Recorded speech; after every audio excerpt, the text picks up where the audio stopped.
Hello বন্ধুরা, আজ জন্মাষ্টমী, তাই জন্মাষ্টমীতে একটা তালের রেসিপি নিয়ে তোমাদের সামনে আসলাম।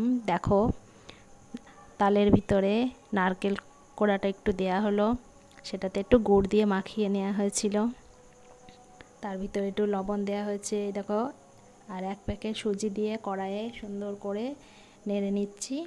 নাড়ার পর থালাতে নামিয়ে দেখো, তার মধ্যে দিতে হবে একটু বেকিং সোডা আর 2 চামচ রুল ময়দা দিয়ে ভালো করে মাখতে হবে।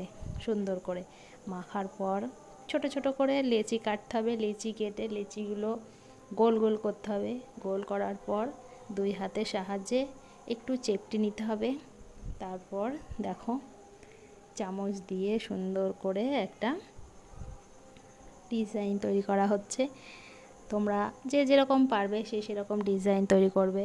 আমি এই ডিজাইনটাই করলাম। দেখো, সুন্দর সুন্দর করে ডিজাইনটা বানানো হয়েছে। তোমাদের কেমন লাগলো ডিজাইনটা একটু কমেন্ট করে জানিও। দেখো, তারপর দেখো সুন্দর করে তেলে ভেজে নিতে হবে, লাল লাল করে। ভাজার পর পাশে একটা কড়াইয়ে চিনি আর জল দিয়ে একটা সেরা বানানো হয়েছে। গরম গরম পিঠেগুলো তুলেই সেই সেরাটার মধ্যে দেয়া হচ্ছে। গরম গরম দিলে একটু ভালো হয়। দেখো, আমাদের একটা সুন্দর একটা রেসিপি তালের পাকান পিঠা। তোমাদের কেমন লাগলো কমেন্টে জানিও।